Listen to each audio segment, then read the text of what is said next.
Hello friends, my name is Rahul and welcome you on my channel Arc Study. Today in this video we are going to talk about Pal dynasty. Let's start. Pal dynasty from 8th century to 12th century AD, यानी पाल वंश का timeline 8वीं शताब्दी से 12वीं शताब्दी तक था। और यदि देखें तो प्रतिहार वंश का भी लगभग यही टाइमलाइन था, 8वीं शताब्दी से 11वीं शताब्दी तक। यानी हम कह सकते हैं कि दोनों एक ही पीरियड में शासन किए। I hope you have got this point. Let's move further.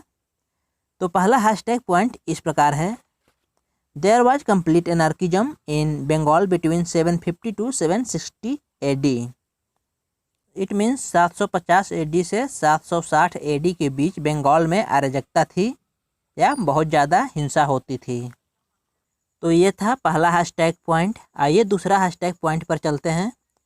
During this period West Bengal was known as Gaur and East Bengal was Banga. यानी उस समय बंगाल को दो भागों में बांटा गया था। वेस्ट बंगाल को गौड़ तथा ईस्ट बंगाल को बंग कहा जाता था। आइए इसे मैप में देख लेते हैं। तो ये है इंडिया का मैप और ये क्षेत्र पूरा बंगाल कहलाता था। बंगाल इसको दो भागों में बांटा गया था, एक वेस्ट बंगाल और एक ईस्ट बंगाल। वेस्ट बंगाल को क्या कहा जाता था? गौड़ कहा जाता था। इसे गौड़ कहा जाता था और इसे बंग कहा जाता था। ईस्ट बंगाल को क्या कहा जाता था? बंग। और वेस्ट बंगाल को क्या कहा जाता था? गौड़ कहा जाता था। तीसरा hashtag point, Bengal was subject to internal disorder which has been termed as matsya nyaya. मतलब उस समय बंगाल में बहुत ज़्यादा अव्यवस्था थी। इस अव्यवस्था को मत्स्य न्याय कहा गया। मत्स्य न्याय का मतलब क्या है, आइए जान लेते हैं। मत्स्य न्याय मछली से संबंधित है। जिस प्रकार बड़ी मछली छोटी मछली को निगल लेती है, उसी प्रकार अमीर लोग गरीबों को निगल जाते हैं। यानी अगर कोई गलती करे तो उसको दंड देने वाला कोई नहीं होता है, यानी न्यायिक व्यवस्था अनुपस्थित होता है।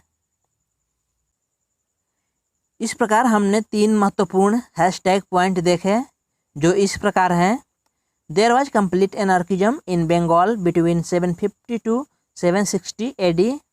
Second, during this period, West Bengal was known as Gaud and East Bengal as Bang. Third, Bengal was subject to internal disorder, which has been termed as Matsya Nyaya. So let's move further. हैं। आइए पाल वंश के rulers के बारे में जानते हैं। तो पहला रूलर है गोपाल फ्रॉम 765 टू 769 AD। मतलब इनका शासन 765 से 769 ईस्वी तक था। गोपाल के बारे में पहला पॉइंट है, founder of Pal dynasty and he also restored order. Gopal Pal वंश का संस्थापक था और शशांक के मृत्यु के बाद बंगाल में मत्स्य न्याय प्रचलित हो गया था। यानी कोई न्यायिक व्यवस्था नहीं थी, जैसा कि अभी हमने 3 हैशटैग पॉइंट में चर्चा किया था। बंगाल में अव्यवस्था होने के कारण गोपाल को शासक बनाया गया। इसे शासक लोकतांत्रिक तरीके से बनाया गया था और इसने बंगाल में मत्स्य न्याय को खत्म करके लॉ एंड ऑर्डर को मेंटेन किया। इसके बारे में दूसरा पॉइंट है, he ruled over northern and eastern India. तीसरा पॉइंट है, he expanded the Pal dynasty and extended his power over Magadh. चौथा पॉइंट है, Udantapuri Bihar was established by the Pal empire Gopal. यानी उदंतोपुरी बिहार की स्थापना गोपाल ने करवाया था। तो ये 4 पॉइंट थी गोपाल के बारे में। आइए एक बार फिर से इसे रिपीट कर लेते हैं। पहला है founder of Pal dynasty and he restored order. दूसरा है ruled over northern and eastern India. तीसरा है he expanded the Pal dynasty and extended his power over Magadh. चौथा पॉइंट है जो कि इम्पॉर्टेंट भी है, Udantapuri Bihar was established by him. Next ruler is Dharmapal. इसके बारे में पहला पॉइंट है he is the son of Gopal. Second point है he brought Bengal Bihar and Kannauj under his control, यानी इसने बंगाल बिहार और कन्नौज पर अपना अधिकार जमा लिया था। तीसरा पॉइंट है he defeated the Pratiharas and became the master of northern India. चौथा पॉइंट है he was a steadfast Buddhist and founded the Vikramshila university which was renowned centre of Buddhism studies in India and several monasteries. यानी Dharmapal Buddhism को मानता था और इसने Vikramshila university की स्थापना किया था। ये पॉइंट बहुत महत्वपूर्ण है, अक्सर एग्जाम में पूछा जाता है। धर्मपाल के बारे में आगे और भी पॉइंट है, लेकिन आगे बढ़ने से पहले हम इसे एक बार फिर से रिपीट कर लेते हैं। He is the son of Gopal. He brought Bengal Bihar and Kannauj under his control. He defeated the Pratiharaj and became the master of northern India. He was a steadfast Buddhist and founded the famous Vikramshila University, which was a renowned center of Buddhism studies in India and several monasteries. Let's move further. Point E. Point E. He also restored the Nalanda University. उसने Nalanda university का पुनर्निर्माण करवाया था। Vikramshila university का स्थापना किया था, जबकि नालंदा यूनिवर्सिटी का पुनर्निर्माण करवाया था। तो इस बात को आप ध्यान में जरूर रखिएगा। छठवां पॉइंट है Dharmapala held a grand darbar at Kannauj which was attended by several kings. Dharmapala ने कन्नौज में ग्रैंड दरबार का आयोजित किया था, जिसे कई राजाओं ने अटेंड किया था। तो धर्मपाल ने कन्नौज में ग्रैंड दरबार का आयोजन किया था, जिसे कई राजाओं ने अटेंड किया था। ये छठवां पॉइंट है, यानी point F. Point G, Rashtrakuta king Dhruva and Pratihara king Vatsaraj defeated Dharmapala. यानी धर्मपाल को प्रतिहार के राजा वत्सराज और राष्ट्रकूट के राजा ध्रुव ने हराया था। आठवां पॉइंट है एच।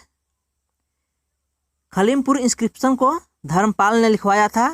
यह ताम्र प्लेट था। खलीमपुर इंस्क्रिप्शन से पाल वंश के बारे में पता चलता है, तो ये भी महत्वपूर्ण है, आप इसे ध्यान में बनाए रखना। आइए एक बार फिर से इसे रिपीट कर लेते हैं। He also restored the Nalanda university. Dharmapal held a grand darbar at Kannauj which was attended by several kings. Rashtrakuta king Dhruva and Pratihara king Vatsaraj defeated Dharmapal. और point H, Khalimpur inscription founded by Dharmapal. आइए देवपाल के बारे में जानते हैं। Point A, Devpal is the son of Dharmapal. Point B, he kept the Pal territories intact. Intact means neither addition nor subtraction. Point C, he captured Pragjyotishpur and Utkal. Pragjyotishpur Assam का पुराना नाम है और उत्कल उड़ीसा का पुराना नाम है। आप इन दोनों को भी याद रखना। प्रागज्योतिषपुर असम का पुराना नाम है और उत्कल उड़ीसा का पुराना नाम है। Last point, point D, he was the mightiest Pal king. He was the mightiest Pal king. Devpal Pal वंश का सबसे शक्तिशाली देवपाल पाल वंश का सबसे शक्तिशाली राजा था। तो ये था देवपाल के बारे में। आइए आगे बढ़ते हैं। अच्छा, एक बार आगे बढ़ने से पहले एक बार फिर से इसे रिपीट कर लेते हैं। Devpal is the son of Dharmapal. He kept the Pal territories intact. He captured Pragjyotishpur, जिसे असम कहते हैं, and Utkal Orissa. He was the mightiest Pal king. Our next ruler is Mahipal. Point A, the Palas became powerful during his reign. The Pal dynasty declined after the death of Mahipal. Point C, two Buddhist scholar Shanta Rakshit and Atish Dipankar had been sent to Tibet. यानी महिपाल के शासनकाल में 2 Buddhist scholar Shanta रक्षित और आतिश दीपांकर तिब्बत भेजे गए। इन 2 Buddhist scholar को ध्यान में जरूर रखना। पहला शांत रक्षित और दूसरा आतिश दीपांकर, ये तिब्बत भेजे गए थे महिपाल के शासनकाल में। तो चलिए एक बार फिर से रिपीट कर लेते हैं। The Palas became powerful during his reign. The Pal dynasty declined after the death of Mahipal. Two Buddhist scholar Shanta Rakshit and Atish Dipankar had been sent to Tibet. Next ruler is Rampal. Point A, Sandhyakar Nandi was his court poet who wrote a Sanskrit poem Ramcharitram. Ramcharitram was written by Sandhyakar Nandi. Sandhyakar Nandi is court poet of Rampal. Point B, Rampal is recognised as the last great ruler of the dynasty. Pal वंश का अंतिम शक्तिशाली राजा रामपाल था। तो ये था रामपाल के बारे में। इसके बारे में केवल 2 ही पॉइंट थे। पहला, Sandhyakar Nandi was his court poet who wrote Sanskrit poem Ramcharitram. B, Rampal is recognised as the last great ruler of the dynasty. Next ruler is Vinayak Pal. इसके बारे में भी केवल 2 ही पॉइंट है। पहला पॉइंट है, Vinayak Pal built 1000 temples in honour of the lord Shiva. Vinayak Pal ने 1000 स्वयं मंदिर बनवाया था। और दूसरा है, he also gave donations to Brahmins to settle in their country and run gurukuls.